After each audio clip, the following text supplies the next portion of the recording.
Is your mic on?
we got nobody here.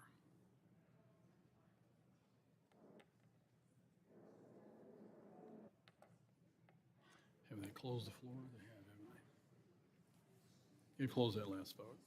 Yeah.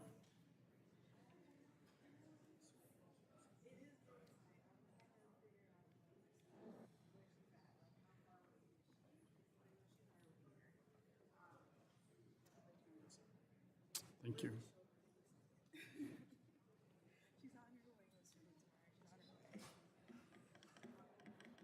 Well, we're already almost 3 minutes late. Subcommittee on National Security, Illicit Finance, International Financial Institutions will come to order. Without objection, the chair is authorized to declare recess of the committee at any time. This hearing is entitled Potential Consequences of FinCEN's Beneficial Ownership Rulemaking. Without objection, all members will have 5 legislative days within which to submit extraneous materials to the chair for inclusion in the record. I now recognize myself for 4 minutes to give an opening statement. Today's hearing focuses on beneficial ownership and the Financial Crimes Enforcement Network, otherwise known as FinCEN's rulemaking required by the Corporate Transparency Act, or CTA. Beneficial ownership information reporting has been touted as one of the most important national security tools, yet no one knows anything about it. It is my hope that today's hearing will not only inform our constituents of this forthcoming rule, but will shine light on the ways the Treasury Department and FinCEN have distorted the purpose of this rulemaking. Before we dive into the weeds, however, it is important to set the stage. Some of my colleagues across the aisle today may insinuate that committee Republicans never supported beneficial ownership, and our actions since the passage of the CTA were carried out to undermine legitimacy of the final rule. Nothing could be further from the truth. I personally worked with former Congresswoman Carolyn Maloney on an earlier iteration of the CTA. This bill, while not identical to the final CTA, was founded on the same principles. On one hand, federal law enforcement and our local sheriffs were banging down our doors, warning about the ways in which bad actors were hiding illicit profits in shell companies.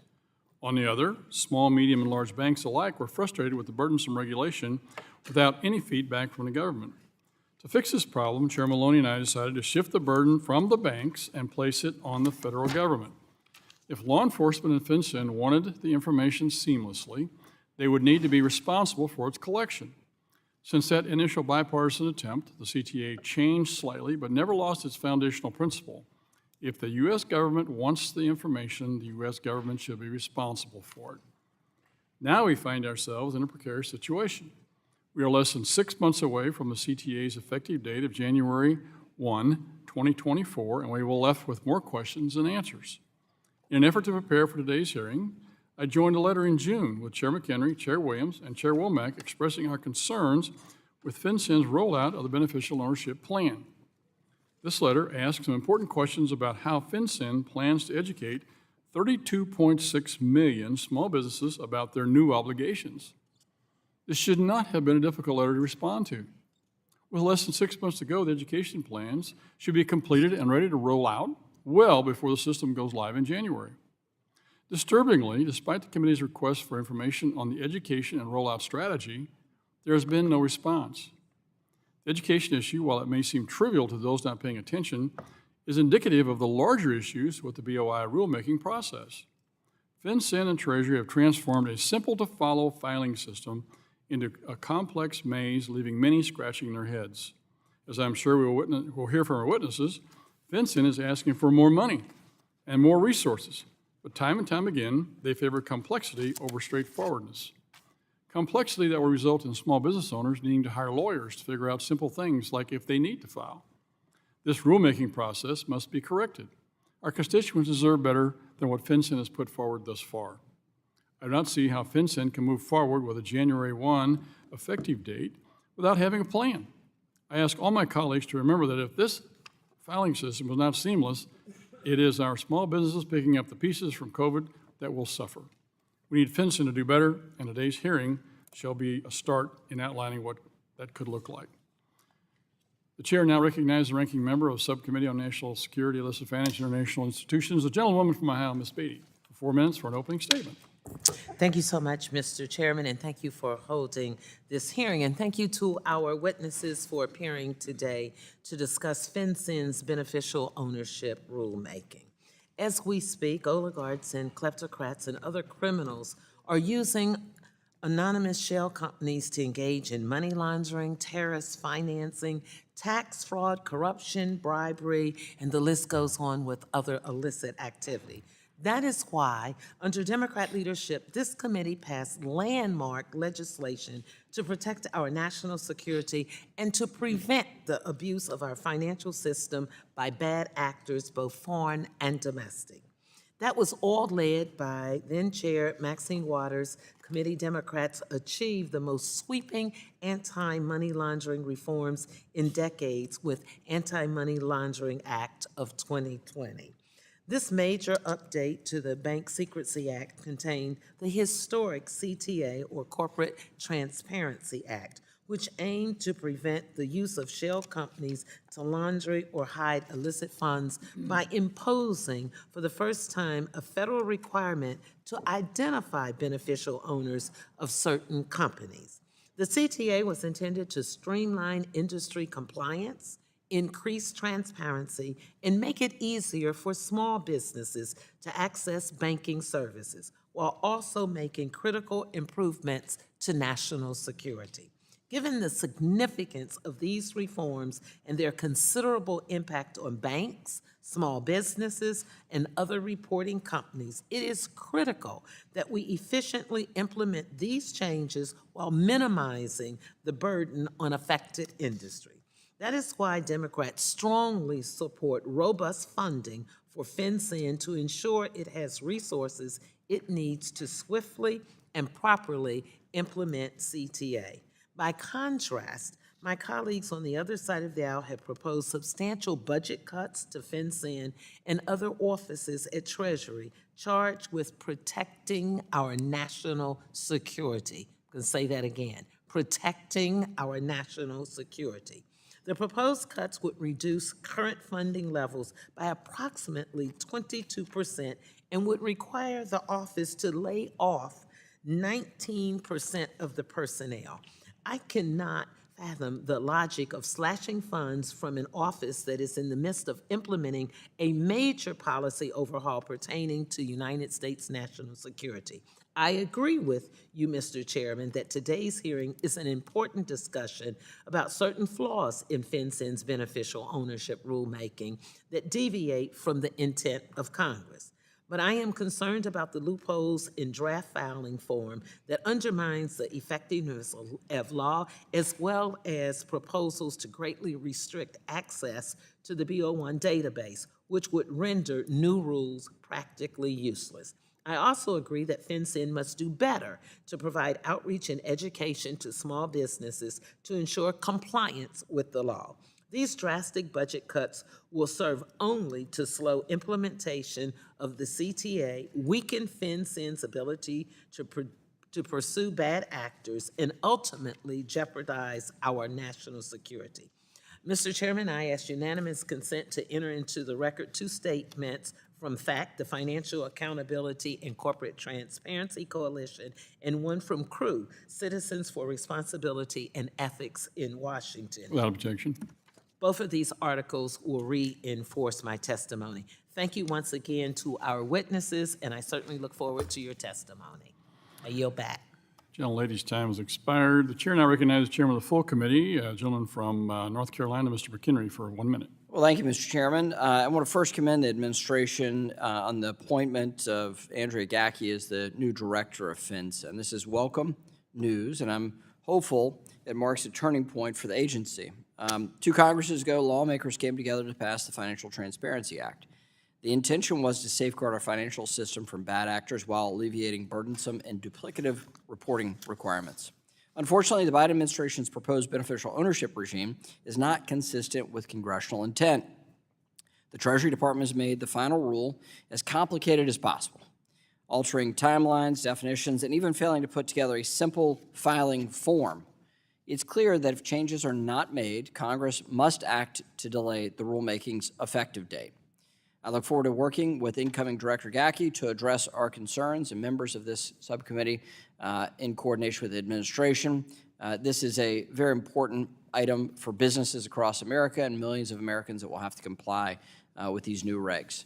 So thank you, Mr. Chairman. Thanks for your leadership, and yield back. Gentleman yields back. We have a minute for the ranking member, but she apparently is not here. With that, we'll move on to the introduction of our guests today. And we thank each of them for coming. First, we have Kevin Kuhlman. Mr. Kuhlman is the Vice President of Federal Government Relations at National Federation of Independent Business, NFIB. Mr. Kuhlman leads the NFIB Federal Government Relations team, guiding policy priorities and directing the organization's federal advocacy efforts. Welcome. Next, we have Jim Richards. Mr. Richards is the founder and principal of RegTech Consulting, LLC. Prior to forming RegTech Consulting in 2018, Mr. Richards was Executive Vice President, the Bank Secrecy Act BSA Officer, and Global Director of Financial Crimes Risk Management for Wells Fargo and Company for 13 years, and AML Operations Executive at Bank of America. Welcome, Mr. Richards. Next, we have Mr. Pete Selenke. Mr. Selenke serves as Vice President, Anti-Money Laundering Bank Secrecy Act Officer for the Central Trust Bank, a privately held $19 billion bank headquartered in Jefferson City, Missouri, in my district. Mr. Selenke has over 32 years of experience in the Bank Secrecy Act compliance. Mr. Selenke, welcome. Next, we have Mr. Kuhlman. Mr. Kuhlman is the Executive Director of Transparency International U.S. He oversees the organization's U.S. operations, focusing on illicit finance and the U.S. role in global anti-corruption efforts. Welcome, Mr. Kuhlman. We thank each of you taking time to be here. Mr. Richards flew in from California, and Mr. Selenke from Missouri, we're excited to have them both here, all four. Each of you will be recognized for 5 minutes to give an oral presentation of your testimony. Without objection, each of your written statements will be made part of the record. I would ask each of you, those microphones in front of you, move.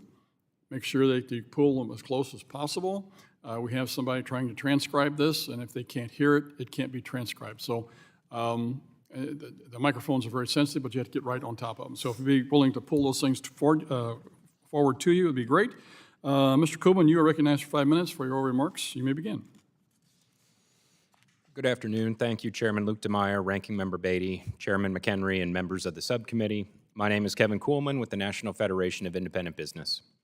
NFIB has long opposed beneficial ownership information, or BOI, reporting requirements because the regulations disproportionately impact small businesses under the threat of severe penalties. NFIB believes the Financial Crimes Enforcement Network, FinCEN, has overreached in implementing the legislation, failing both to minimize reporting burdens and provide clarity to small businesses. Few small businesses are aware of their requirements that begin in less than 6 months, and FinCEN is lacking in education and outreach to the small business community, and I appreciate everyone for recognizing that. The Corporate Transparency Act was inserted as a House amendment into an unrelated and must-pass bill, the National Defense Authorization Act of 2021. It never received a standalone vote in the Senate. Burying the provision in a large bill contributed to the lack of awareness of the requirements. The Corporate Transparency Act requires small businesses with 20 or fewer employees and less than $5 million in revenue to file periodic reports containing personally identifiable information with FinCEN. Failure to file completed and updated reports could result in civil penalties up to $10,000 and criminal penalties up to 2 years in prison.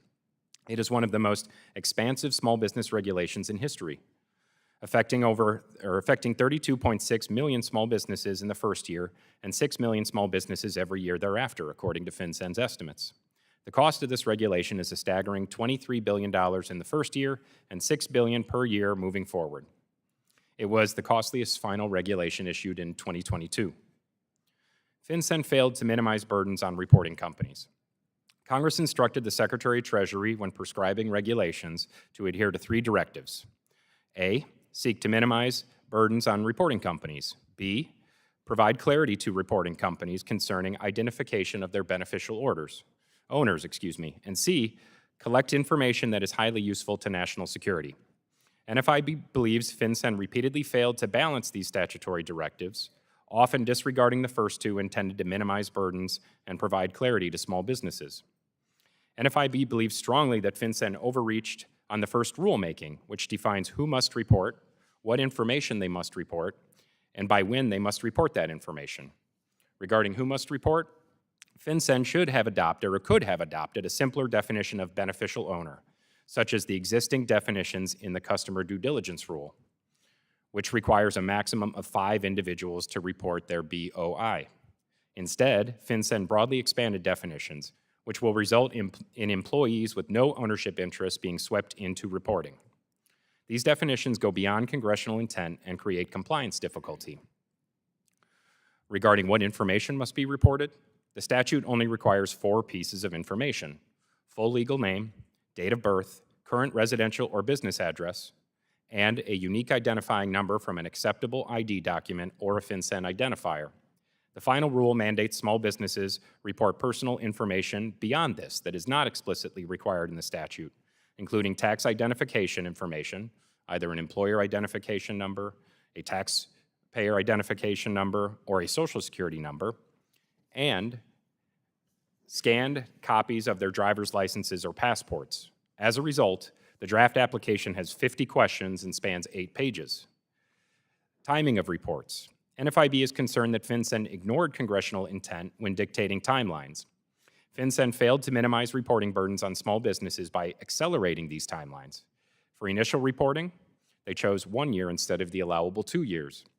For updated reporting, they chose 30 days instead of the allowable 1 year.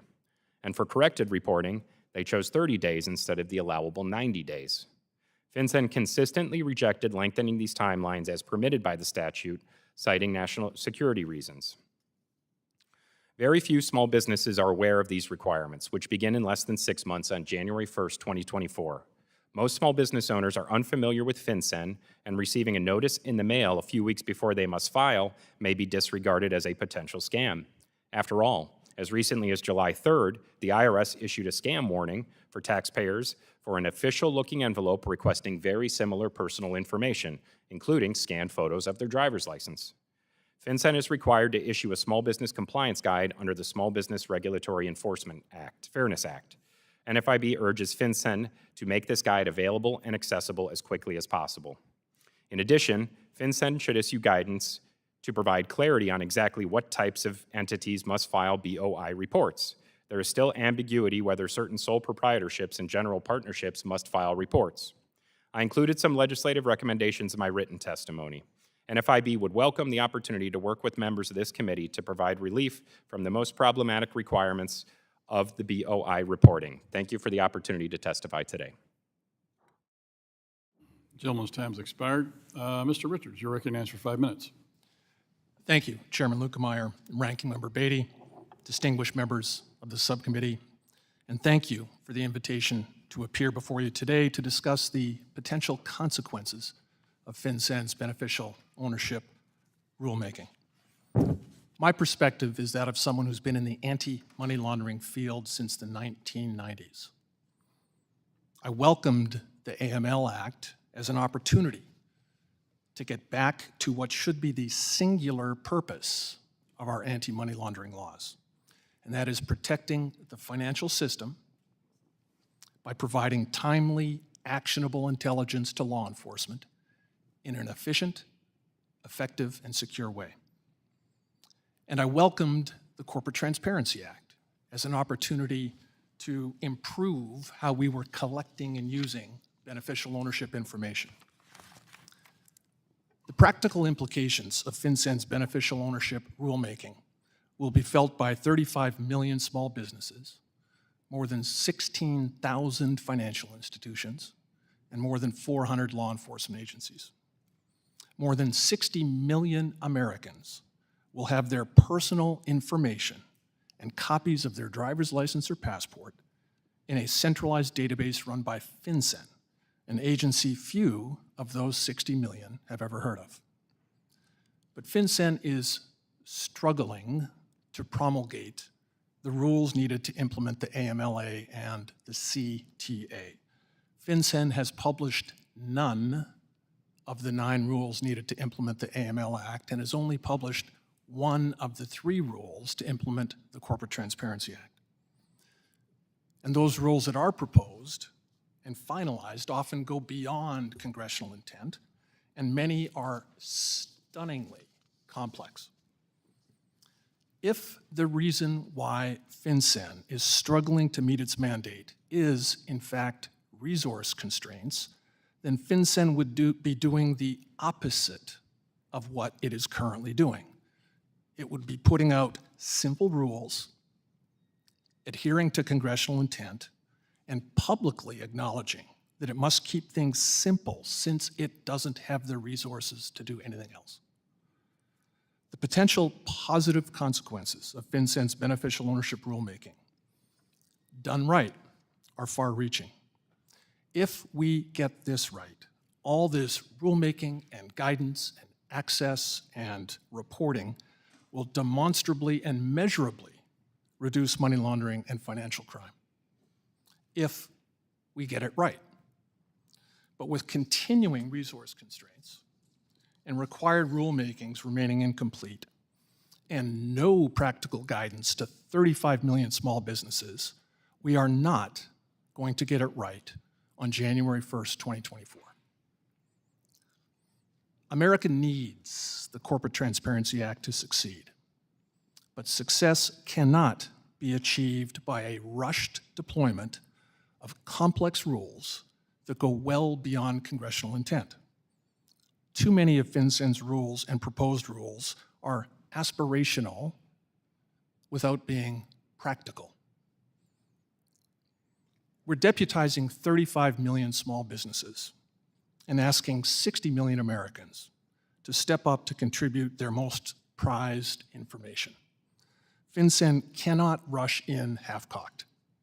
We need to start simple, start strong, whether that is January 1st, 2024, 2025, or 2026.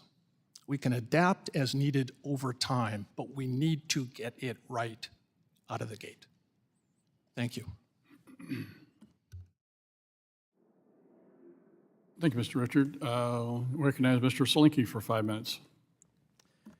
Thank you, Chairman Luetkemeyer, Ranking Member Beatty, and members of the subcommittee. Thank you for the opportunity to testify today regarding potential consequences of FinCEN's beneficial ownership rulemaking. My name is Pete Selenke, and I serve as Vice President and Anti-Money Laundering Bank Secrecy Act Officer for the Central Trust Bank, a mid-sized bank established in 1902 and headquartered in Jefferson City, Missouri.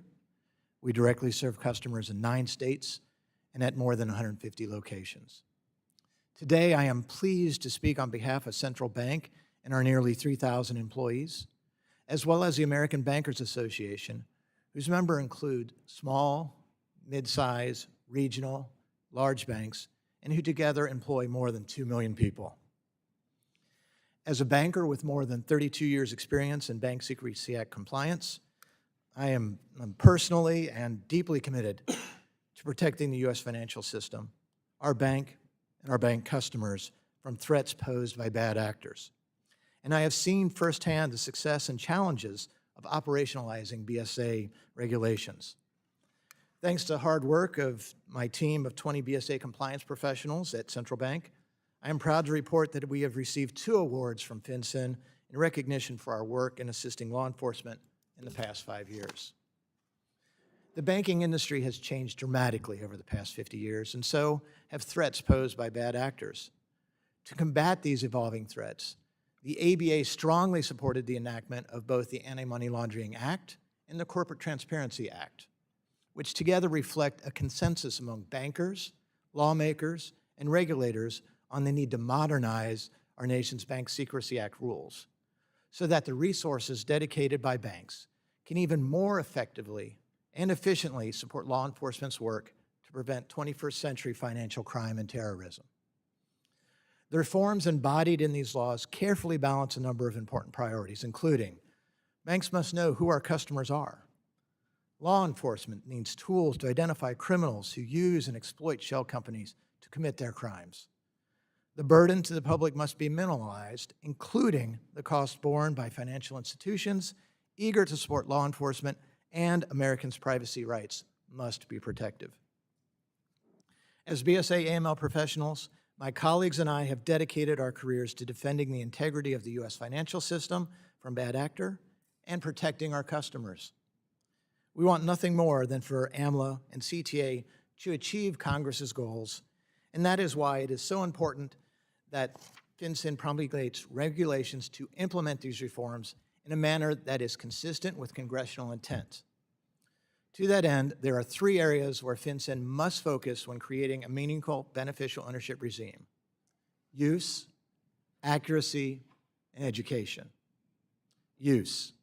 Banks need to be able to use the information in the beneficial ownership registry to support broader BSA AML program requirements. FinCEN's proposed limitations on banks' ability to use this information to only support customer due diligence, program compliance, not broader BSA AML compliance, are inconsistent with congressional intent, and these restrictions will increase banks' burdens instead of reducing them. 2, accuracy.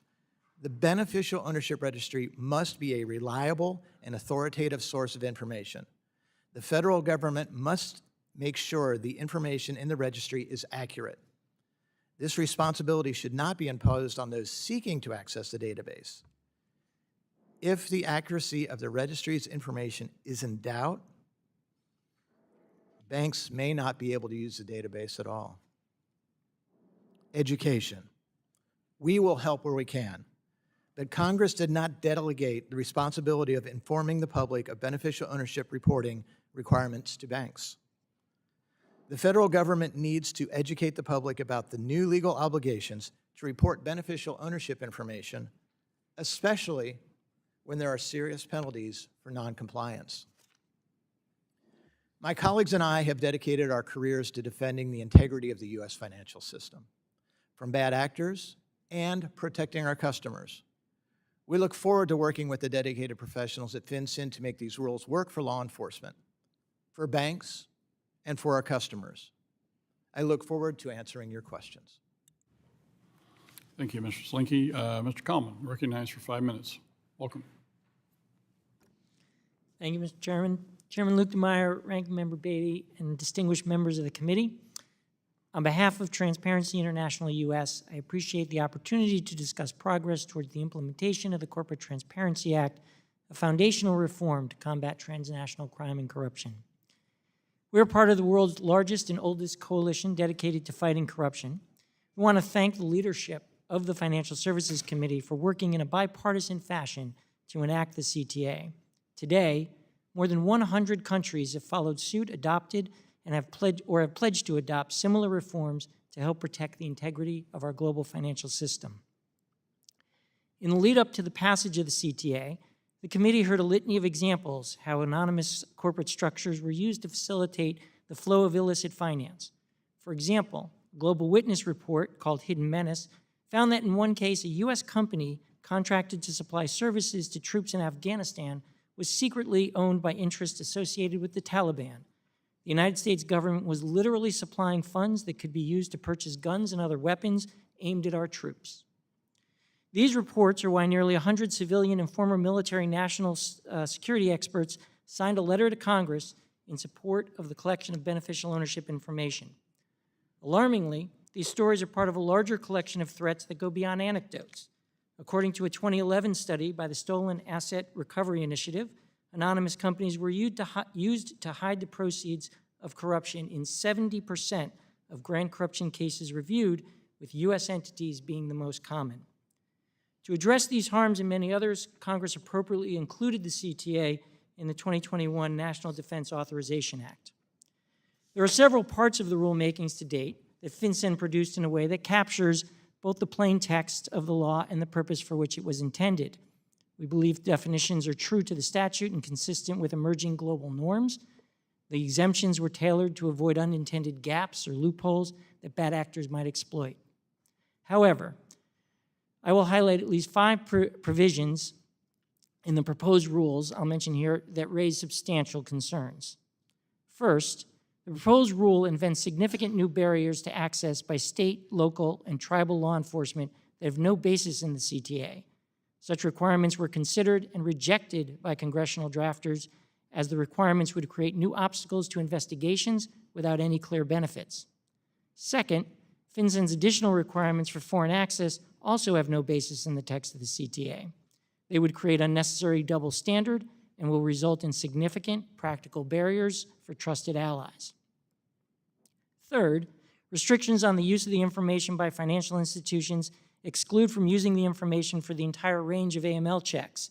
Without fixing this, the database as a whole may prove simply non-functional to the thousands of financial institutions across the United States. Fourth, while thankfully withdrawn, a proposed reporting form had included a checkbox for filers to include the information was unknown. Such a box would at best confuse reporting companies as to their obligations under the law, and at worst provide opportunities for evasion. Fifth, the database will only be as useful as it is accurate. Automated real-time verification of beneficial ownership information would provide a minimum level of assurance that the information is accurate and reliable. FinCEN must better communicate what it needs to adequately verify the information. We join some of the frustration by many in this committee regarding the delays in the finalizing of CTA rules. However, myriad threats to national security and global security demands a strong, well-resourced U.S. financial intelligence unit. In a 2022 report, my organization found that FinCEN's budget and staffing levels were similar to that of its counterpart in Australia, a country with an economy 1/15 the size that of the United States. There is a powerful argument that additional funds are needed for FinCEN to fully and effectively do what we ask the Bureau. If an increase in general funding for FinCEN is not possible at this time, perhaps agreement on targeted funding is achievable to address the mutually agreed upon frustrations discussed at this hearing. The importance of setting up the database, establishing proper verification systems, and education and outreach to key stakeholders are areas where members have found common ground. Thank you for the opportunity to share my views at this hearing, and I look forward to working with this committee to address these important issues. Thank you, Mr. Kuhlman, and thank all the witnesses for their testimony. Excellent job. All came within 5 minutes, so thank you for that. We'll now turn to member questions, and the chair now recognizes himself for 5 minutes for questioning. Mr. Selenke, welcome. I know you are the banker of the group, and you're the one that's going to have to implement these new rules from the FinCEN folks. How does it feel to be an employee of FinCEN? Chairman Luetkemeyer, I do appreciate the statement. It is, as a bank representative, we want to do what we can to support. And it is a challenge right now. As you said, it's a challenge right now, so we'll I know it's frustrating. You know, you're basically deputized here to collect information for law enforcement purposes, which you're not a law enforcement officer, you're a banker. You're hoping to help people grow their personal finances, their businesses, in this situation, businesses, and yet you're in the middle of this law enforcement situation. So it's got to be frustrating. Has FinCEN talked to you at all with regards to how they're going to roll this out? What kind of rules and regulations? Are you still in the dark? Chairman Luetkemeyer, we currently have not seen any information on how to roll it out, what information will be needed. Less than 6 months to go, and we still are in the dark. Is that what you're saying? Correct. Okay. That's correct. Mr. Richard, you talked a lot about the goings-on of FinCEN. Why are we less than 6 months from rolling this out and still not here? Is it that they want to minimize our ability to have oversight, so they're trying to delay it? Are they just incompetent? Or are they just not capable of rolling these rules out? Or what's the problem? Well, Mr. Chairman, I don't know what the problem might be. And I said in my testimony that if it was a funding issue, they would be doing the opposite of what they're currently doing. Right. Simple rules, getting them out, communicating out properly. It remains a black box and a mystery as to what they're doing, what they're not doing, and they're simply not communicating. So everybody's in the dark here in more ways than one. Very concerned about the compliance on this. Mr. Kuhlman, you made some, in your written testimony, I think in your verbal testimony, you made mention of the fact that we got over 32.6 million small businesses. The result of this regulation is staggering $22.7 billion the first year, $5.6 billion moving forward for compliance. That's staggering. Did FinCEN or our CBO or anybody do a cost-benefit analysis on this rule before it was issued, to your knowledge? CBO assumed it was it's a whole new universe, right? We're using state definitions for federal law, limited liability companies, corporations, or similar entities, which was pretty vague. And CBO estimated 25 to 30. FinCEN's estimates have increased every time they've put out an estimate, and it's just because it's a new world. Nobody really knows, and until we either eliminate certain businesses, sole proprietors or partnerships, or say that they're in, it's kind of this, we're still in ambiguity at this point in time and uncertainty. So there have been some estimates, they've been kind of all over the place, but they've only increased over time. Okay, you're an advocate for small businesses. What's a better way to do this? Would you, if you were designing a program, how would you do it? Rather than have the banks be the collector of the information, would it be simple for FinCEN to come to the banks and say, we have a problem with a certain business, and right now the process is go get a warrant, go to the bank and get the information. What's wrong with that process? Right, historically, it's been targeted at banks or real estate transactions, and it has had some sort of protection with the subpoena for an investigation. So there's been kind of the criticism, as I understand it from financial institutions, you have a big haystack and you're looking for needles and it may not be impactful. My criticism of this regulation is you're just making that haystack even bigger and trying to find those same needles. So a more targeted approach I think would be better if you are doing something like this. I thought Congressman French Hill's idea of updating the employer identification number form, the form SS4, would have been better, a little bit more protected at IRS.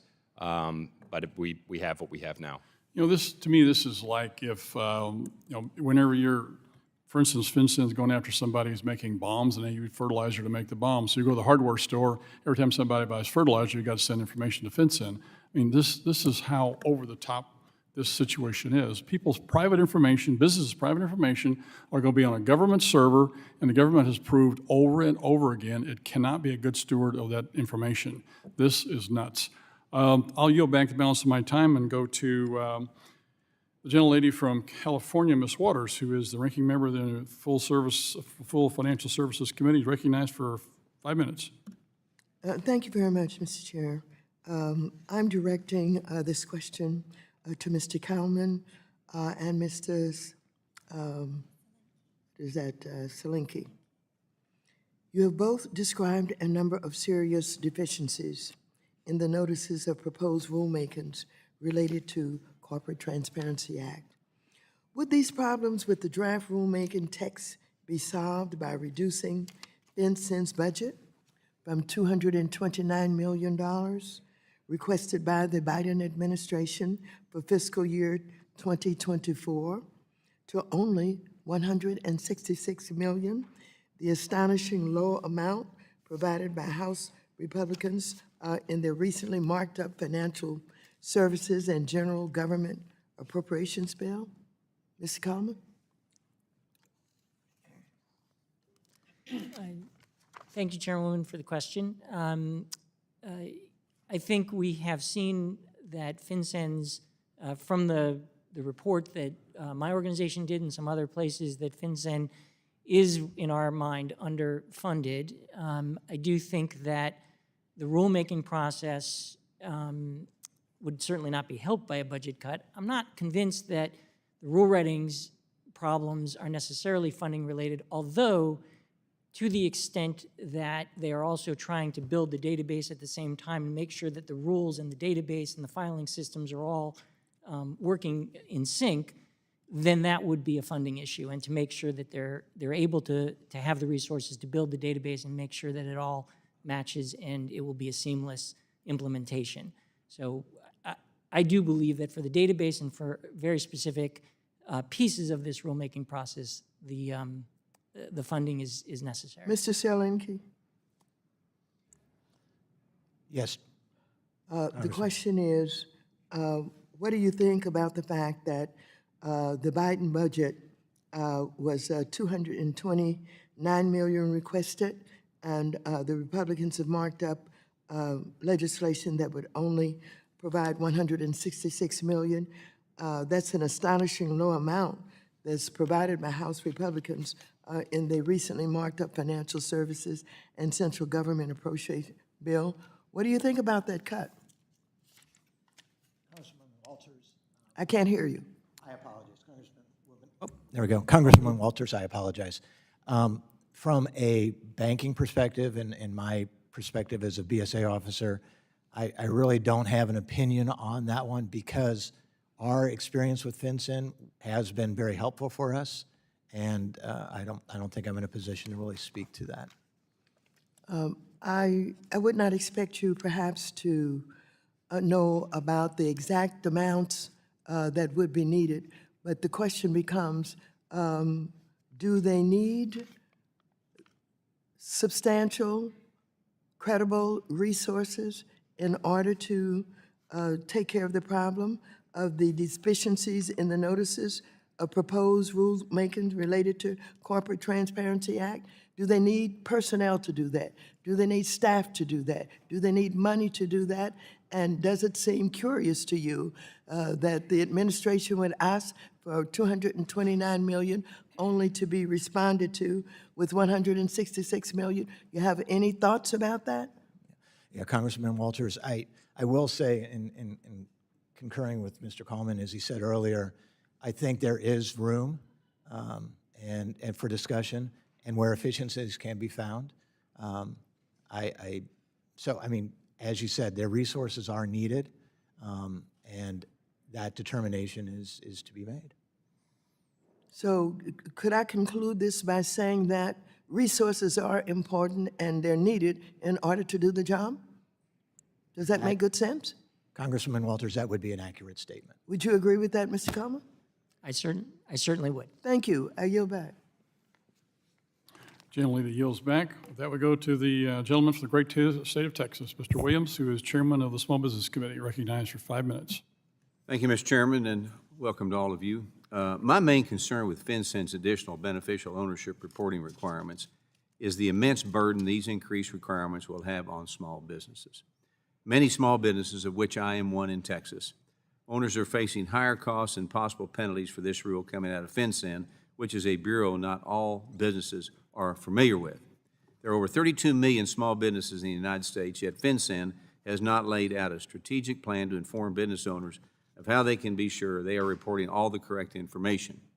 I want to thank the chairman for attaching my bill to today's hearing, the Small Business Working Group Act, which will provide an opportunity for small businesses to learn about beneficial ownership and promote coordination between FinCEN and Main Street America. We need to give small businesses the opportunity to learn the rules of the road, let them comply and what exactly all this information means and entails. So, Mr. Kuhlman, what conversations have you had with FinCEN regarding beneficial ownership reporting requirements, and do you feel as if their outreach to small business regarding this rule has been sufficient? We had one conversation with FinCEN in the summer of 2021. I believe it was after they put out their advance notice of proposed rulemaking, but before they put out any of the first two proposed rules. But have had no, we've filed comments at every opportunity we have, but we've had no subsequent conversations. And I'm afraid you're right that there will not be, that many of the impacted businesses are unprepared or aware of the requirements that are forthcoming. Yeah, we need the rules to play by the rules. Absolutely. Secondly, throughout 2022, more than 2,000 people died from fentanyl in Texas alone, and which is more than 5 people per day. Trafficking of fentanyl and its ingredients are conducted by a wide range of Chinese criminal actors. Organized crime networks like those used by the Chinese can operate outside of local jurisdictions through the establishment of shell companies. Now, these shell companies serve as a front for drug trafficking operations. The congressional intent for the CTE was to strengthen national security by providing tools to identify all shell companies used for money laundering, drug trafficking, and terrorist financing. I have some concerns with the direction the BOI rulemaking is taking and the impacts it will have on national security if it is not implemented correctly. So, Mr. Richards, given your impressive career in combating financial crimes, how can an effective BOI rulemaking help law enforcement stop money laundering, and how has FinCEN misinterpreted congressional intent in their current BOI rulemaking? Your first question, Congressman. Nothing in the beneficial ownership rule is going to stop money laundering or fight financial crime unless the information gets into the hands of law enforcement. And then law enforcement can take action on it. That's the most critical thing. And there, again, there's nothing in the rulemaking that compels that information to be used. Now, there are provisions in the AML Act which requires the Department of Justice and GAO to do some studies on the effectiveness of the BSA reporting. But without that, we're not going to succeed. Yeah. Your second question was around how far FinCEN's strayed from congressional intent, I believe. I believe they did it in 4 ways, at least 4 ways. First, they created a regime where there's 3 rules instead of 2. I think the plain reading of the AML Act and the Corporate Transparency Act called for 2 rules, and 3 rules might be like, what's the difference at the end of the day? Well, the difference is that 3 rules adds a level of complexity and time because of the rulemaking process that we don't really have. I mean, that's one of the resources FinCEN hasn't talked about is time, and they are running out of time. The 3 other areas where I believe FinCEN went beyond congressional intent are having multiple control persons.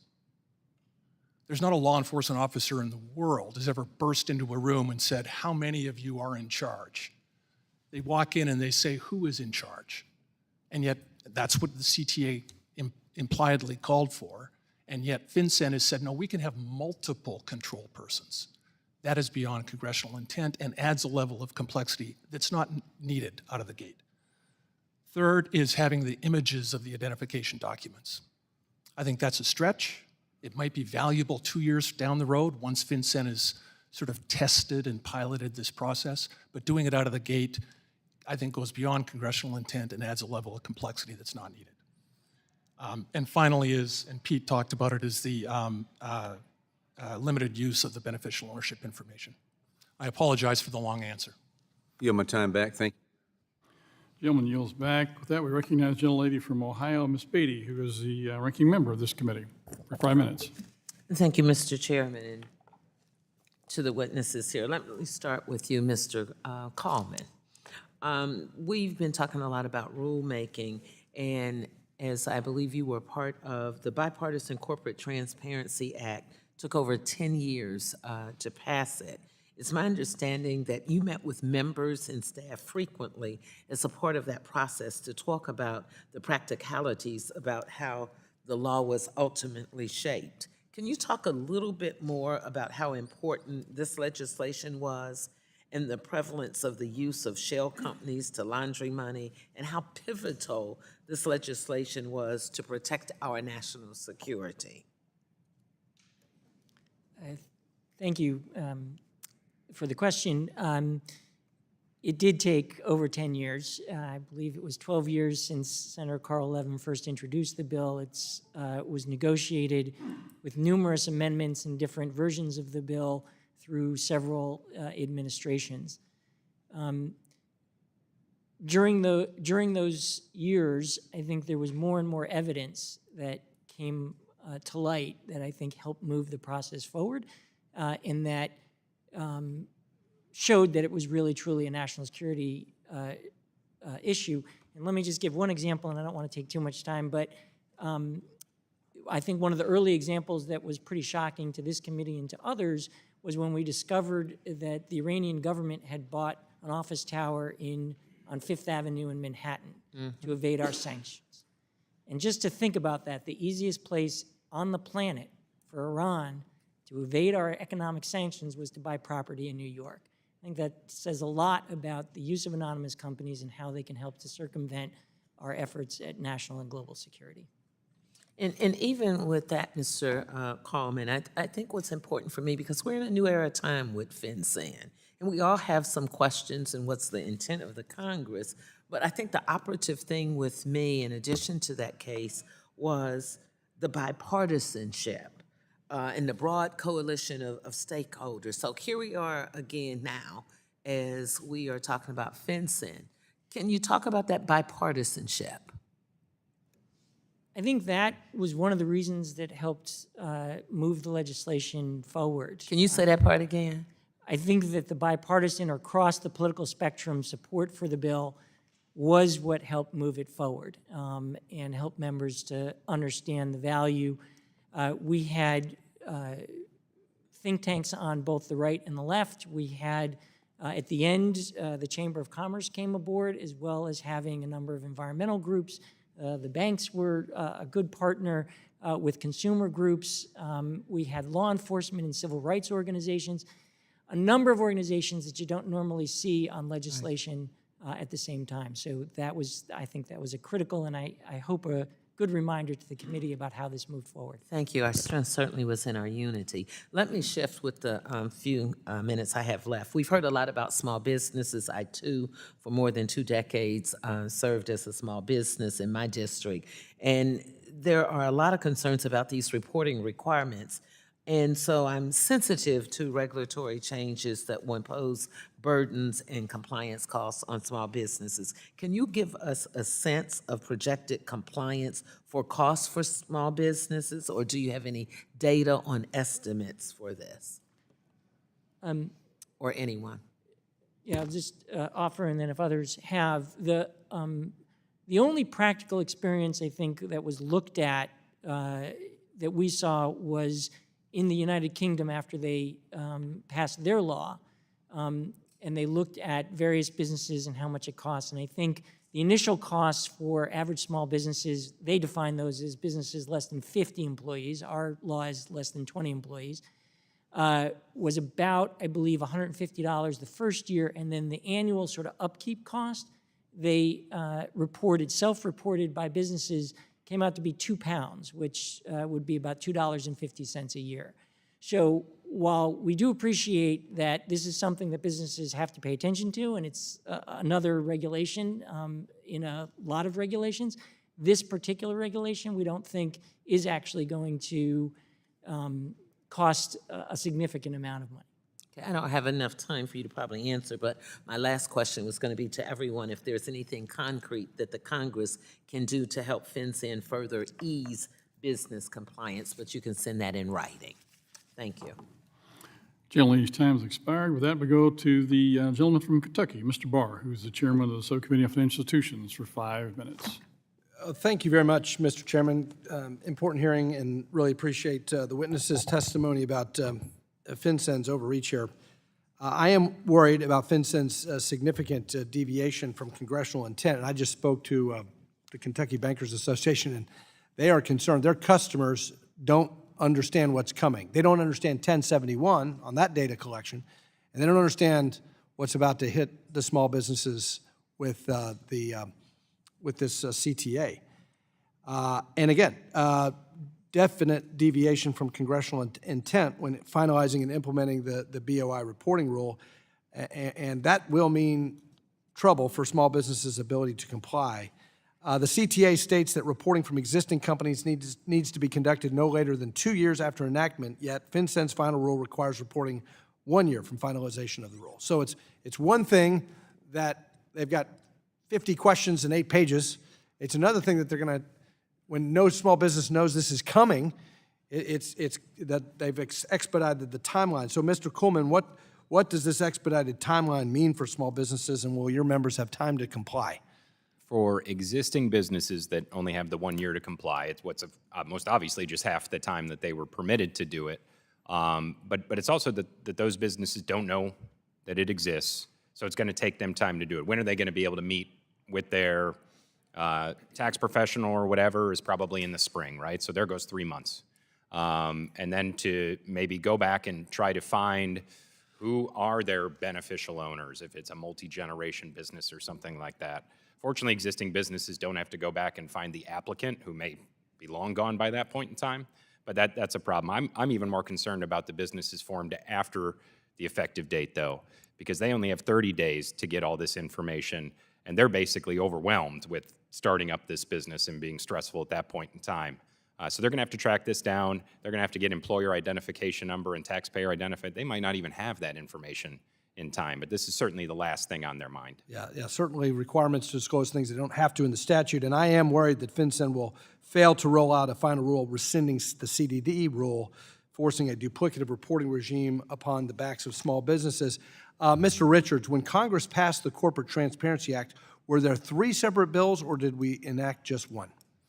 Well, it was the one bill, but 3 separate rules I think you're referring to. And so, sorry about the 2 question, but that you anticipated my next, which is how did we end up with 3 separate rulemakings with only 1 statute? It was a surprise. The section that rolled out the Corporate Transparency Act was titled Beneficial Ownership Information Reporting Requirements. It included both reporting and access. Yeah. Another section has GAO and Treasury doing studies on the beneficial ownership information reporting requirements. FinCEN's advance notice of proposed rulemaking was on beneficial ownership information reporting requirements, and it included both reporting and access. So when they came out with the 3-rule approach instead of the 2-rule approach, I think it took everybody by surprise. And do 3 separate rules lend themselves to creating a simple, straightforward reporting regime? No, they add complexity and add time. Well, I share our chairman's sentiment that Ms. Gatke will be a good addition to FinCEN, and we look forward to working with FinCEN and appreciate FinCEN's offer to come to our districts and help educate our small business community about these new requirements. But we look forward to working with FinCEN's new leadership and retooling what they've done here. Mr. Richards, final question in my remaining time. Fraud and other forms of criminal behavior are on the rise. Your bank customers have been educated in part to be careful with whom they share their sensitive personal information, in part to protect them against fraud and exploitation. Do you anticipate that the customers are going to require education from FinCEN to feel comfortable sharing this sensitive personal identifying information with FinCEN, in addition to giving your bank written consent in order to access the beneficial ownership registry? Absolutely. And that's the one thing that the businesses don't have, is how to do this. They don't know how to do it. I'm a small business. I know a little bit about this stuff.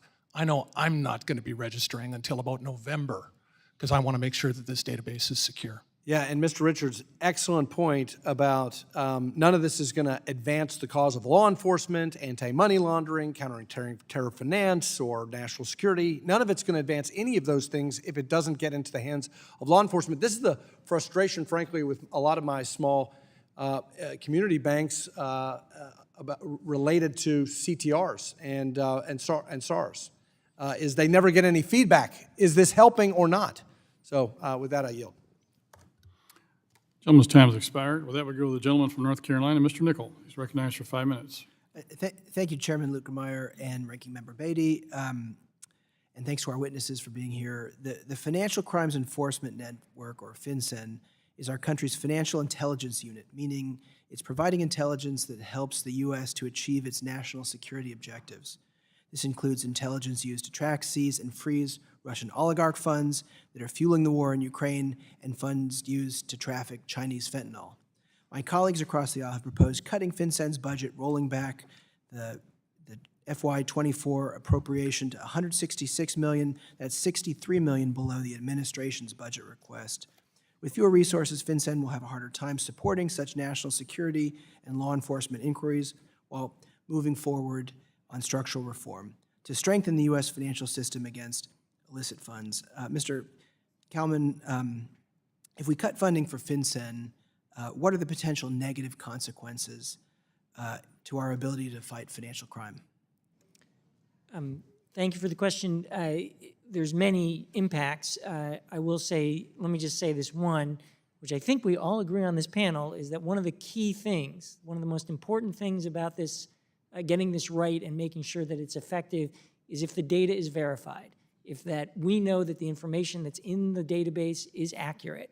And we've heard from Pete that, you know, if it's not accurate, they won't find it useful and won't use it. So verification costs money. They need licenses to access other databases. They need to be able to make sure that their systems are compatible. That takes a lot of money, and that is not currently in the FinCEN's budget. And so we do think that in general they need more money, but specifically, if this rule is going to work, they need to have that targeted funding. Mr. Kuhlman, how would the Republicans' proposed budget cuts impact FinCEN's ability to engage with stakeholders of the Corporate Transparency Act to ensure that the small business community can more easily and accurately comply with these new rules? So FinCEN does need to be able to reach out both to, well, actually to a number of stakeholders. It's the small businesses, as have been mentioned before, that's critical. Making sure that they can pick up the phone and answer questions from the banks once the financial institutions have to engage in this rule. They also have to deal with the secretaries of state and others that have corporate formation at the state level to make sure that it's as seamless as possible when businesses do go to register a business. And so that outreach is going to cost money and take additional personnel. And I've got some more questions, but Ranking Member Beatty was on to something that I wanted to hear from everyone on the panel on. Thought it was a great question, so I want to just take her question and pose the question to all four of you. Is there anything concrete that Congress can do to help FinCEN to further ease business compliance? Well, Congressman Nickel and Congresswoman Beatty, Congress, I think, in the original intent of this rule was to create something that was simple, accurate, and accessible, especially to law enforcement as well as to financial institutions. And I think ensuring that that request or that expectation is completed is what Congress can assist in. Ms. Richards? I'll repeat that. Congress can help FinCEN help itself by keeping things simple, by easing the burden on financial institutions, particularly expanding their ability to use this information for all purposes, including investigating and reporting suspicious activity, and encouraging law enforcement to use it. I think you just have to work with them, and I think under the new director, I think that's very, very possible. Mr. Kuhlman? Yeah, I think revisiting some of the definitions, as Mr. Richards mentioned, that substantial control was supposed to be one person. FinCEN, an example, listed up to 8 people. I think even, so looking at definitions, beneficial owner, substantial control, perhaps limiting those, perhaps limiting or eliminating the or similar entities from LLC and corporation, because that's kind of been wide open and expansive as well. And then taking a look at the timeline. I believe Congressman Nunn has a bill that goes back to the original timeline. On the comment on the bipartisanship earlier, I tend to agree that the bipartisanship did give kind of those expanded timelines, and a lot of that bipartisanship was just eliminated in the regulation when they were just limited to more restrictive than anything that was suggested in earlier pieces of legislation. Thank you, and I yield back. Gentleman's time has expired. With that, we go to the gentleman from Georgia. Mr. Loudermilk is recognized for 5 minutes. Well, thank you, Mr. Chairman, and thank you all for being here today. Very important hearing. And before I start with my questions, I want to touch on something that Representative Barr actually touched on, is with current regulations dealing with the Bank Secrecy Act. Before I get into that, I think the big issue that most of us are looking at is that Congress was very intentional when we drafted legislation for FinCEN, and it seems like FinCEN's ignored most of those guidelines in the final product. Mr. Chairman, without objection, I'd like to insert a letter from the National Association of Manufacturers which highlights multiple areas where FinCEN has subverted or exceeded congressional intent in rulemaking and have put thousands of small businesses at risk of incompliance. Without objection. And with that, I want to make sure to get that out of the way. I want to go back to what Mr. Barr talked about with the SARs and CTRs. Even though this is about beneficial ownership, I'm working on legislation to modernize the currency transactions and suspicious activity reports.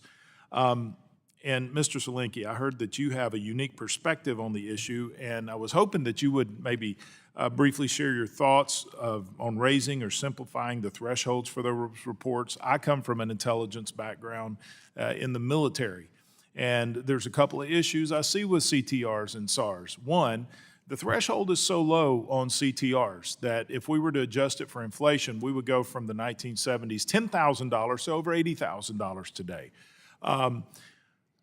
But because we're overwhelming the system with information because of the CTR threshold being so low and the lack of clear definition on what is a suspicious activity, we find that banks, to avoid making a mistake or having someone come after them, they'll just report most anything. So what happens to law enforcement is like looking for a needle in the haystack.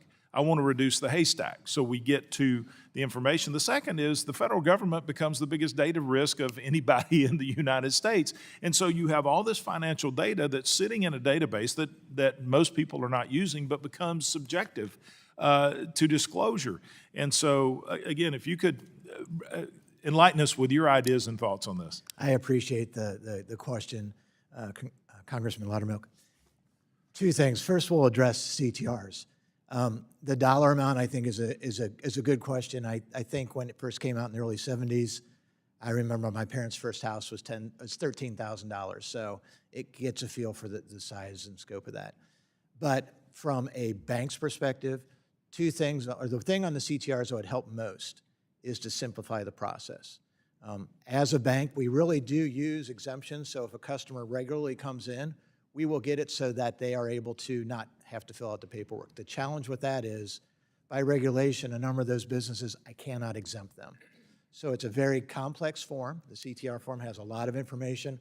I have 4 people on my staff, and that's their entire job, is to take care of CTRs. If there was a way to simplify that process to get the information that they need for law enforcement, it would make a big difference to our banking institution and banks in general. The second part you ask about is SARs. And the challenge with SARs is the way they are now.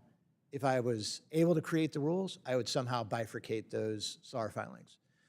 Some SAR filings may be for that, I'm getting ready to buy a boat. I heard somewhere in the background, my uncle said I can't take out more than $10,000. So they take out $9,000 today, $9,000 tomorrow.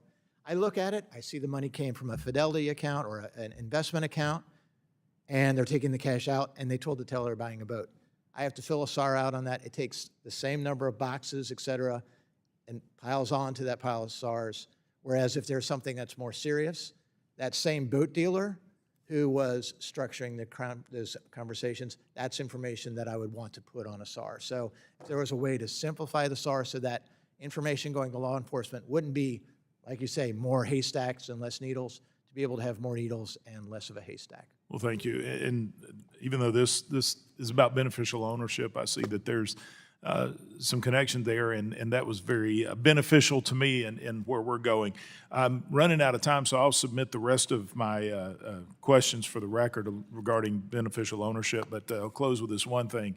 That always strikes me with all the information that we're getting from CTRs and SARs. If my local sheriff wanted to get that information from a financial institution, he would have to have a search warrant. If the FBI wants to get it, they just go to FinCEN and it's there. So with that, I yield back. Gentleman's time has expired. With that, we go to the gentlelady from Colorado, Ms. Pedersen, for 5 minutes.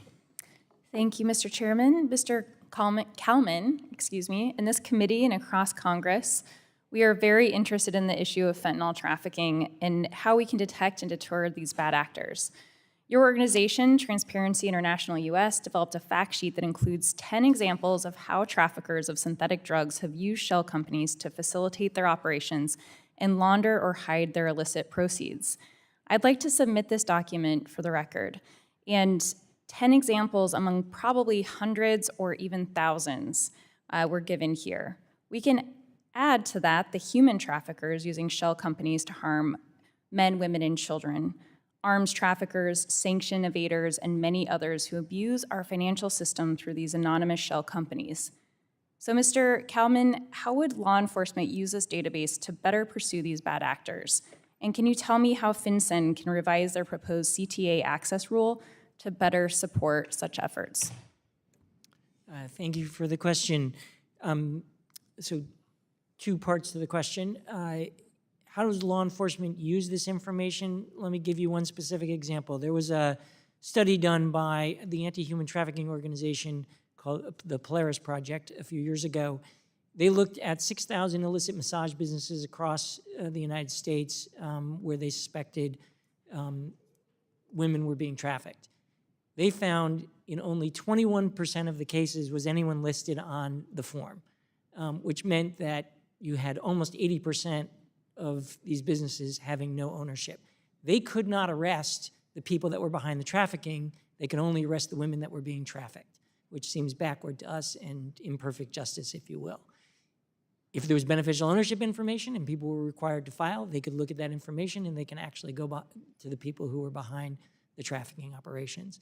We believe that the way in which FinCEN has created the access rules for state and local law enforcement creates unnecessary hurdles, is not in the text of the law, and in fact goes beyond what was a very carefully negotiated compromise in making sure that there were security protections of the data, but also allowing access to the data by law enforcement. So we think that they need to update that rule. That is probably, for us, the most important piece of the problem. Great, thank you so much. Another concern that we've heard is the cost to our businesses. My understanding is that, I guess, the barriers and the burden on businesses. 82% are non-employer businesses, so this would really just be registering the information that they have readily available. For the remaining ones that are that do have that are not just non-employer, there are, they have to collect the information. On average, we've seen in Britain it costs on average $250 for companies like that. But for many, it's $0, and for the next year is only around $2. It seems like this is a very important investment up front to make sure that we're going after these bad actors that are not utilizing our financial system. Is there anything around, since Britain has gone years ahead of us on this, that you can point to on their success and why this is important to continue to move forward, making sure that it works for our law enforcement? My apologies. As you noted, the vast majority of businesses are small, single-owner, non-employer firms. We also, when we were talking to our UK colleagues, they noted that it's sort of an interesting statement to say that those who can create the complex structures, that can afford the lawyers and the service providers, that can create a web of companies that make it difficult to know who owns it, then don't have the same money to be able to hire those same lawyers to figure out who's on the top of the corporate food chain. So we don't think that that's actually true, and we would challenge, and during the entire debate, we've never actually heard anybody come up with an actual real-life example of that. So we do think, again, it is a requirement for businesses, but we think that the vast majority, it's a very simple thing, and for those that are more complex, they have proven they can afford it. Thank you so much for being with us today. I yield back. Lady yields back. With that, we go to the gentleman from Pennsylvania. Mr. Muser is recognized for 5 minutes. Thank you very much, Mr. Chairman. Thank you to our witnesses as well. It does seem as if we on this committee are a broken record. We're meeting with those where rules from the Biden administration agencies continue to go beyond congressional intent, are out of scope, and overburden businesses, particularly small businesses, and the banks that serve them. Beneficial ownership rule from FinCEN is no exception.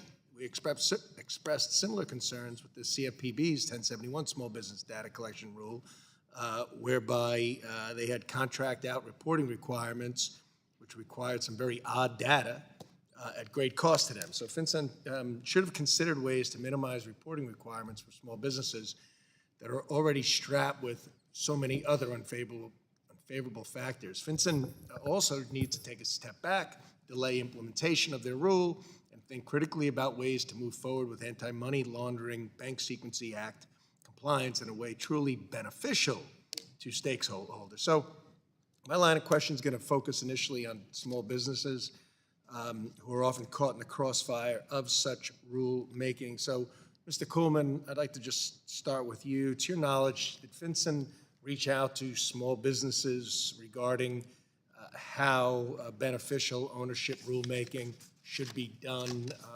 in a reasonable manner for small businesses? There has been very little outreach thus far. I think this year there's been a FAQ document that's been put on the website. That's the only update that I've heard. And how many members in NFIB exist that would fall under this mandate of rulemaking? 80% of our members, so about 240,000 of the 300,000. Our reach is only that far and maybe not even that far, right? We got 32.6 million reports. You think maybe there'd be a conversation and get a little bit of input, right? So is the information requested by FinCEN on the reporting form, does, in your view, go beyond the original intent of Congress and the Corporate Transparency Act? Yes, I think the definitions are too broad. The fields are more expansive than whatever. As I said, if you copy and paste it from regulations.gov, it's 8 pages. But I think AICPA or someone put together this form, which is on legal, 4 columns. I mean, this is going to cost you more than $40 or $250 to update every time. If a business owner sees this form, they're going to go to a CPA or an attorney to seek their advice. And I imagine this is not your opinion. You are actually getting feedback from your members, and they're stating that this is going to be problematic for them. Correct. The members as well as their advisors or tax professionals, and they all agree. Okay. About how many of your members feel comfortable filing beneficial ownership paperwork before January 1st, 2024? I don't know. I don't know of any, but I guess my analogy is when the customer due diligence rule became effective on May 11, 2018, I did get an influx of members who said, you know, what is this for? And I'm not comfortable filling this out. And that had a protection. You had to stay on file at the financial institution and subpoena protection. This does not. It just goes into a giant database. As we move forward, give us feedback, not just at this hearing, what you're hearing as well from your members, if you could do that. Mr. Selenke, I'd like to move on to you, please, how this ruling will affect banking. Why don't you just go ahead and give me some of your thoughts on what community banks, regional banks, super regionals, what their thoughts are on this ruling? Yeah, Congressman Muser, I appreciate the question. For the mid-sized banks like myself and larger, the rule as it is currently put out there will be additive to our process. As many regulations tend to be, it could be a distraction, and focusing on this particular form, we may lose focus otherwise. Where I'm more concerned for the banks and for the small business customers is that smaller community bank in the state of Missouri, Missouri Bankers Association, many of those banks have 2 branches, 20 employees, $200 million on deposit.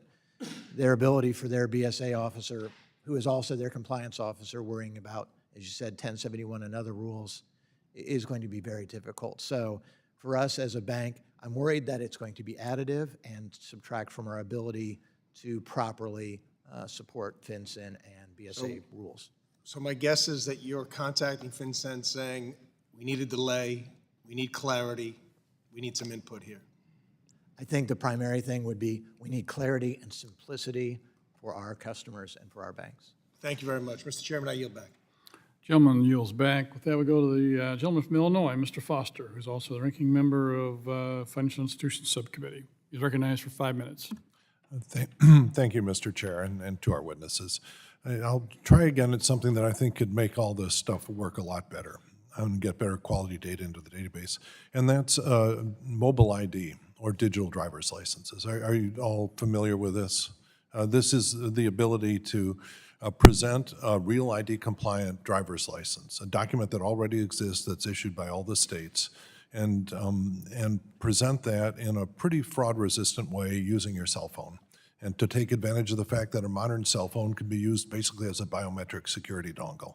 So, Mr. Selenke, when someone wants to come in and to open a bank account, you've got to do your KYC on them. The customer gets out the cell phone, does the biometric login, shows them, then verifies that that is the cell phone that was associated with the digital driver's license, which is a document that's pretty hard to fake. It's hard. A real ID compliant driver's license is something where it's hard to get multiple licenses in multiple states, which is the root of a lot of identity fraud. And so if you can simply present that document that already exists in state databases with the biometrics, and if you can present that online or in person, then that simplifies the heck out of this process. In countries that have this, where you want to register a company, one of those steps is to get out your cell phone and prove that you are who you say you are online. This is also something that's going to be absolutely crucial when you look at the artificial intelligence deepfakes that we're going to have. There's going to be a wave of identity fraud coming at us. So this will be an essential tool for that. In the last session of Congress, we got within one member of Congress in finally getting the government at least to accept this. But then because our system allows one member of Congress to throw a crowbar in the works, we were unable to get it in the omnibus at the end. But it's close. And the people of the United States, I think, are ready for this. The ACLU issued a report that you'd expect, as you expected, was all full of real worries about privacy, but in the end it concluded, if you read the last paragraph of their report on mobile ID, that if this is done right, it will be good for privacy and good for equity in our country. We made a major step forward in breaking the digital divide, and when, as part of the infrastructure bill, now even someone with no assets has the right to a subsidized internet contract, which is the barrier for this. And I would venture to say that of the 35 million companies that you talk about, every one of them has a cell phone, to a very good approximation. So that this is something, the technology for this was developed by NIST in the Obama administration, and it is deployed on every one of your cell phones today. We have the ability to do this, and if we actually simply allowed the federal government to set standards for interoperability and for digital presentation of this and issuing of these things, it would be a game changer. Simply, if we had allowed it for government operations, if it had been in place at the start of COVID, we would have avoided more than $60 billion of identity fraud and taxpayer losses. So this is huge. It is something that, frankly, almost the entire civilized world is ahead of us on. That if you're in, name your country, starting with Estonia and Korea, who I think lead the world, but just almost all, the European Union, every country is doing this. And so when you want to open a company, you simply say, okay, I want to open my company. You get out your cell phone, prove that everyone involved is who they say they are, because that's a huge issue in getting high quality data into this. So I was wondering if any of you have reactions about that, how much simpler that could make things if there was a realistic expectation that U.S. citizens who wanted could have access to a secure digital ID. Anyone want to comment on that? That would be a leap forward, because I think the biggest sticking point we're going to see practically are beneficial owners that are reluctant to provide copies, PDFs of their driver's license, or on the rare occasion a passport. So if that replaces id.me.gov or whatever it might be, that would be a step forward, because again, that is probably the biggest sand in the gears aspect of the overreach in the rulemaking. Yeah. Mr. Selenke? Yes, Congressman, from a banking perspective, as they say, the devil is in the details. But from a banking perspective, if there is an ID that is acceptable and understandable and difficult to manipulate, it's something we would be interested in taking advantage of. Yeah, no, it's the mobile ID. It's being deployed by lots of states, and when we should just adopt it federally, and life would get easier for law enforcement and for businesses and for the average American. Thank you, and my time's up, and I yield back.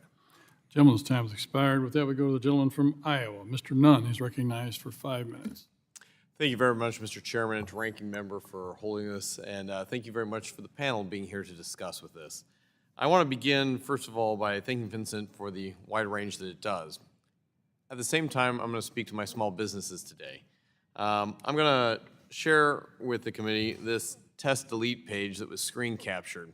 It's the exact page where our small businesses are supposed to be trusting their federal government is going to be protecting, preserving, and providing for the protection of the information that they're offering to FinCEN. But this was left live for 5 days, leading us to believe that the tech problems at the institution have been addressed when clearly they have not. I'd like to submit the screenshot and the IRS news release for the record. Without objection. The beneficial ownership database was crafted not to be public-facing.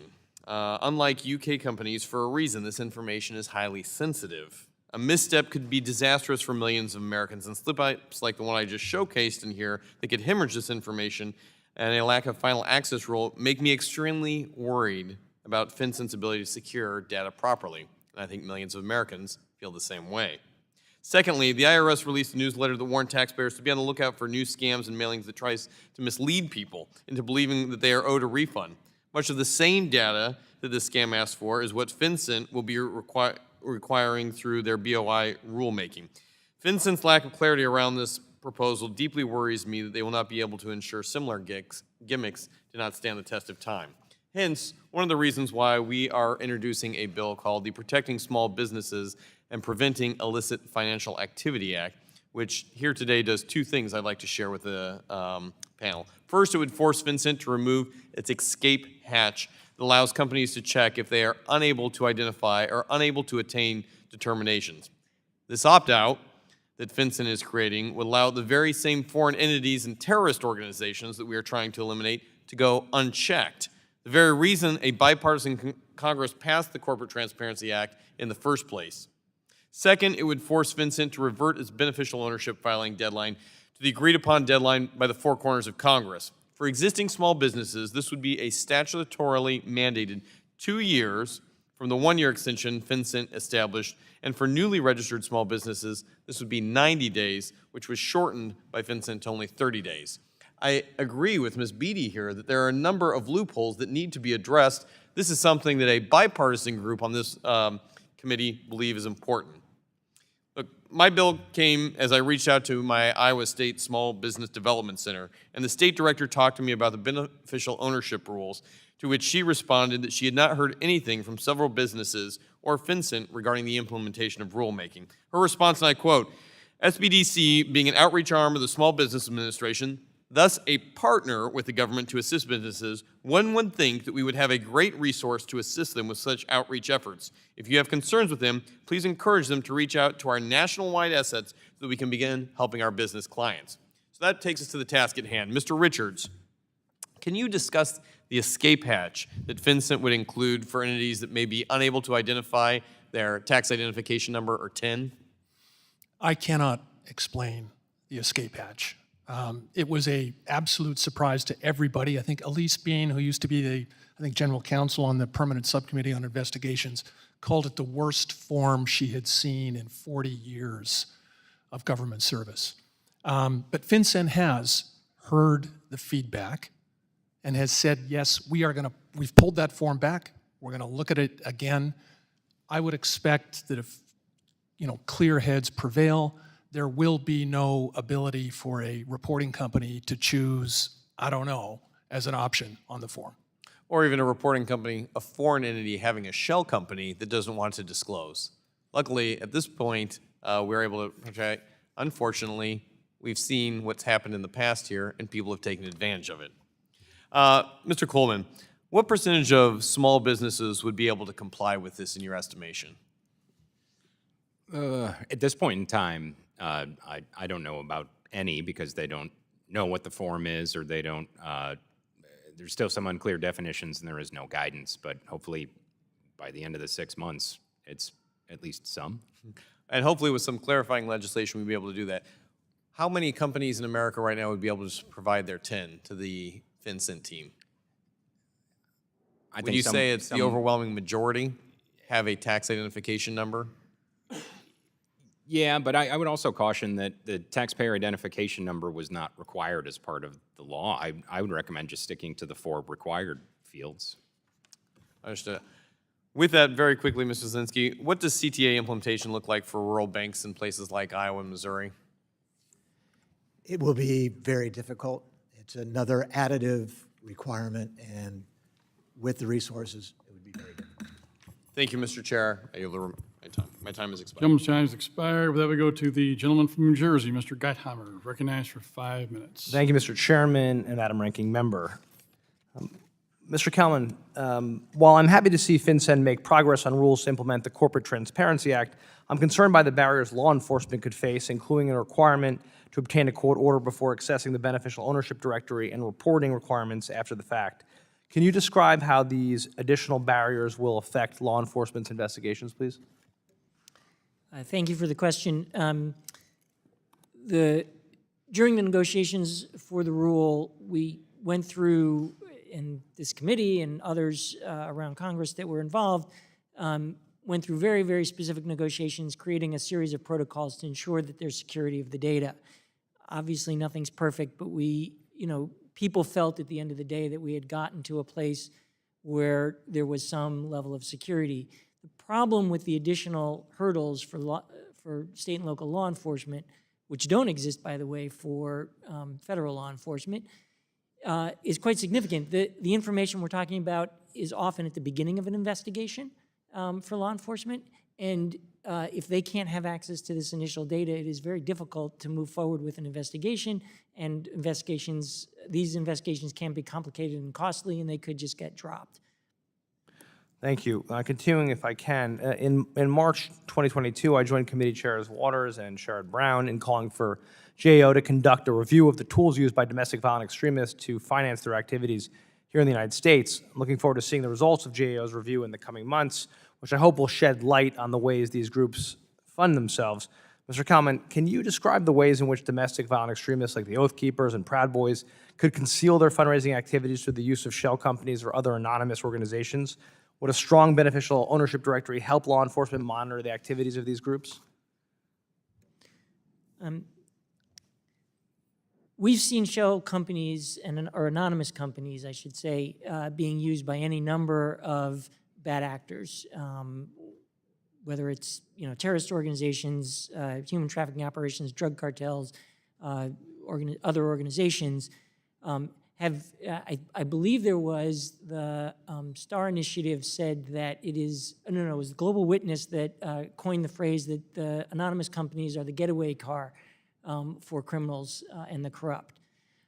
So yes, I think that the idea behind the Corporate Transparency Act is in fact to require companies, shell companies or those that would hide behind corporate structures to come clean or not be able to register. So you've seen evidence of anonymous companies flooding markets with counterfeit products at the expense of U.S. small businesses? Yes, and in my testimony, my written testimony, we submitted a report by David Luna, who's a former national security official. He did a look at the impact on businesses and the use of anonymous companies, both for counterfeited and pirated goods, but also companies that were scam artists for larger companies, so subcontractors of companies ripping off larger companies. It was used to defraud a number of the business sector. Thank you. Small business advocates, including NFIB, in their letter of comment, have raised concerns that some of FinCEN's BOI rules were not explicitly outlined in statute and create costly and complicated requirements for our nation's smallest businesses. Mr. Kuhlman, what revisions could be made to reduce the compliance burden for small businesses while still allowing law enforcement to identify bad actors? Please. I think fewer beneficial owners, less people having to be listed under substantial control. They expanded that definition. A little bit broader timelines for initial reports and updates. That'd be where I'd start, but I'd be happy to follow up with other ideas. Thank you. Thank you. And despite Congress's intent to keep the requirements for reporting companies limited to the most useful and important information, many small businesses still have questions about when and how to file. Just asking a further question, do you believe FinCEN should do more to help small businesses understand the rules and requirements of the CTA? And if so, what should a FinCEN engagement plan look like? Yes, Congressman Gottheimer, I think just getting some guidance out quickly as kind of required by the Small Business Regulatory Fair Flexibility Act would be great. And then once that guidance is issued, making sure it is distributed broadly, whether it's through SBDCs, as Mr. Nunn suggested, or other, just basically using every tool in government. Anyone who does interact with small businesses would be a good start. Thank you, Mr. Chairman. I yield back. Gentleman yields back. With that, we go to the gentleman from Tennessee. Mr. Ogles is recognized for 5 minutes. Thank you, Mr. Chairman, and to our panelists. We're getting close to the end, guys, but we thank you for being here, and we certainly appreciate you. Like all, I think, we're concerned about the small businesses and the compliance costs and, inadvertently kind of getting trapped in this rulemaking process. Mr. Selenke, kind of echoing Mr. Kuhlman's comments, I understand this might require some guessing, but what percentage of the clients of your bank or similar institutions who were newly designated as reporting companies do you think actually know about the designation? And we won't hold you to this number, by the way, so we're having fun here. Yeah, I mean, Congressman, the number would be 0 or close to 0. Right, yes, sir. How many would you guess are familiar with FinCEN at all? For our customers, the only ones who would be aware of it are those who have interacted with it already. So money service businesses and individuals that have to deal with large currency reporting. Yes, sir. Thank you. Mr. Kuhlman, do the businesses you represent typically wake up in the morning with bated breath and excitement to follow the news of FinCEN? No, sir. But we are asking our members in a recent banking survey, so we'll be able to follow up of if they are familiar with this. It's just not ready yet, but it should be soon, so we'll get you that. Yes, sir. And again, I think that's the hedge, right, is that we have an agency that is, imposing on small businesses, many of whom are struggling to turn on the lights. They're busy running their businesses, and suddenly now you have this rulemaking authority that is essentially legislating authority, and it's time that we have clear communications with our businesses by letting Congress do its job, not some sort of alphabet agency. But we've already discussed the burdens that this rule places on small businesses, on community banks, so we should consider whether it's worth it. Mr. Selenke, you have a wealth of experience in keeping crime out of financial systems. Do you believe this rule is the silver bullet that will finally stop the flow of cash to the drug cartels? Congressman, no. I mean, there will be movement of funds through financial institutions, and it's very difficult to identify. I think this can help identify players, but it won't stop the flow of funds. And do you think it's been refined to the point that it will help banks avoid exposure to criminal enterprises? Currently, no. As it is written, it is focused only on the customer due diligence portion of the discussion. As a bank, to understand our customers and what's happening, we have the whole know your customer process, from onboarding to their ongoing activity to sanction screening. And the way it is currently written, it only focuses on a very narrow point of that review, so it would not have much value to us at this point. Well, so we have a rule that many of the reporting companies don't know exists and therefore can't carry out, that could therefore cause well-intentioned businesses, owners, legal trouble, that's designed in a way that makes compliance unnecessarily difficult. In their own form, was criticized for being, let's face it, absurd. I think it would be obvious at this point that FinCEN should pull back. That it's time to go back to the drawing board and perhaps talk to someone like you, Mr. Kuhlman, who represents businesses, businesses, I think, by and large, I would say 99.9% want to comply, want to have no contact with illicit businesses. And so you're the perfect conduit. You all are perfect conduits for, like, how do we do this and do it in a responsible manner?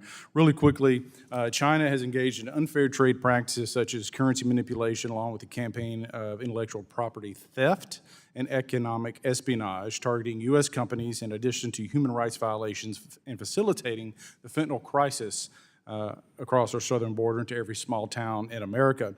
Considering the real threat that China poses to the United States of America on, quite frankly, many fronts, I would kind of posit that the real focus here should be China, the illicit actors that are using our southern border and the cartels to move money in and out, and quite frankly, cargo in and out of this country, versus targeting hardworking Americans who are trying to run businesses, who are trying to do the right thing.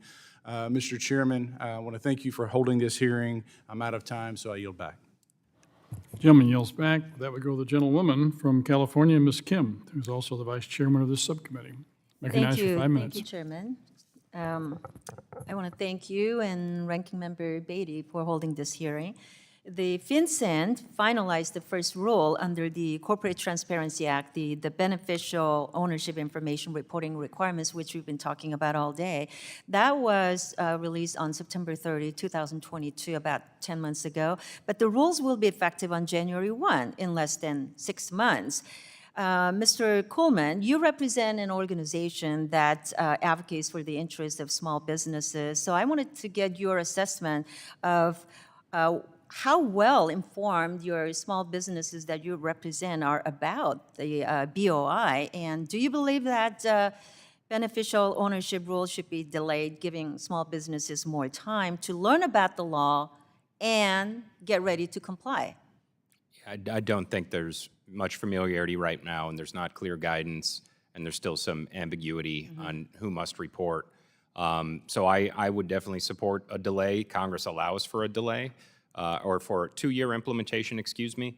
That's consistent with how long the implementation of that customer due diligence rule is. So I think it makes a whole lot of sense. At a minimum, as Chairman McHenry has a bill that says you should not have it should not become effective until all these rules are finalized, and you should be able to comment concurrently on all 3 rules, I believe. Thank you. You know, Congress intended for CTA to be very simple for most small business owners, and it was supposed to be a postcard-like form that would take a seamless amount of time to complete, but it seems that FinCEN has turned that into something else. So I want to ask you, how much time do you anticipate it's taking to take for small businesses to fill that out? And can you tell us, us and those who are watching, how long is the form? How many questions are included in BOI? The draft form had 50 questions. When you just copied and pasted from regulations.gov, it's 8 pages. Now, I'm sure the government form will be smaller print, wider margins, so it'll look different. But still, it's a pretty intimidating form with a lot of drop downs and sub-questions based on it. So do you anticipate that small businesses will need to hire in external vendors or outside third parties to submit the form appropriately? Because, we're hearing very low numbers from UK database, but we're expecting the cost to be much higher than the UK numbers. So can you dig into that a little more? Yes, an analogy is that for tax compliance, you have your CPA. 90% of NFIB members utilize a CPA. I do anticipate that we'll at least go to them to at least ask, is this legitimate and can you help me do it? And I think it's going to depend on state to state whether the State Bar Association might view those experts as unauthorized practice of law. I know for some of the larger firms, they've already said, we're not going to help with this compliance. It's my understanding that might be because the liability is too much for them. But I'm afraid that trickles down to some of the smaller ones, and there might not be an avenue to go, or you might have to go find an attorney who may be even higher cost. So I believe there will be a substantial cost to comply. We got to make it easier for small businesses to comply, and this is making it very difficult, for sure. The FinCEN has yet to finalize rule number 2. That will lay out how highly sensitive beneficial ownership is maintained, protected, and accessed by law enforcement and financial institutions. So given this lack of clarity, how will the ineffective access rule impact your ability to carry out your ongoing CDD obligations? I would be interested in... Mr. Selenke, can you answer that? Thank you, Congresswoman Kim. Without clear access, we need to understand that. So at this point, we have no idea how we would access it, what that access would look like, and who would be authorized to access it. And for a larger company, that's going to be difficult because we'll have a large number of needs to occasionally reference that information. So every time a new comes out, we expect the businesses to comply. I'm asking this follow-up questions in general. Probably, Mr. Kuhlman, you can answer this. Do you believe that FinCEN has done its due diligence, educating, informing, and doing through their active outreach program to inform the small businesses about this new BOI coming down? You probably had this conversation before, but I wanted to ask. At this point, I do not believe it's been sufficient. I'll just say that. Well, with that, I yield my time. Thank you. Gentlelady's time's expired. All questioners have expanded or are out of time. I'd like to thank our witnesses for being with us today. You guys did a great job. Thank you so much. I just have one thought. I've got several thoughts jotted down here, but I'll just expound on one.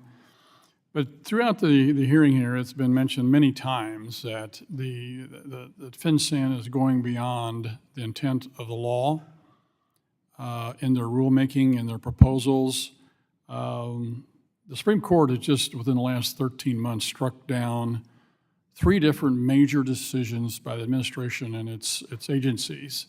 They went beyond the law and what they were doing, what they were opposing.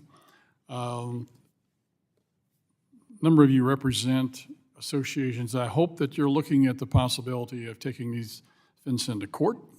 When they go beyond the letter of the law, they have to be reined in. And this, to me, when you're talking about a $32 billion original cost, Mr. Kuhlman's figures are, and $5.6 billion per year to comply, that's a huge issue, a huge burden on our small businesses that had better be done right. And it better be done according to the way Congress intended. If not, I think you have a legitimate reason to go after them. And I think that I'm hopeful that FinCEN will hear what we're talking about here today and stop the nonsense, get back in its pew, in its lane with its rulemaking, and hopefully we can get this done in a better way. Ms. Beatty, would you like to ask a few questions? Thank you. Or make a comment? Thank you so much for that. Again, let me just thank the witnesses for being here and certainly shedding light on this. Also, thank you for the financial information that was helpful from another country, the UK, to see that small amount. And lastly, Mr. Chairman, I want to thank Congressman Nunn, who referenced the bipartisanship and taking a look at what we can do, and hopefully we can take some of the information from here, because I think the objective is, as we move into this new era of finance that we're going to be into, it's going to be very much like it was decades ago when we worked on CTA. So it's here, and I think we have an obligation on both ends to figure out why or how it doesn't go beyond the intent of Congress, but also how we figure out what's best for small businesses, bankers, and FinCEN. Thank you, Mr. Chairman. With that, without objection, all members will have 5 legislative days within which to submit additional written questions for the witnesses to the chair, which will be forwarded to the witness for their response. Ask our witnesses to please respond as promptly as you're able. With that, this hearing is adjourned.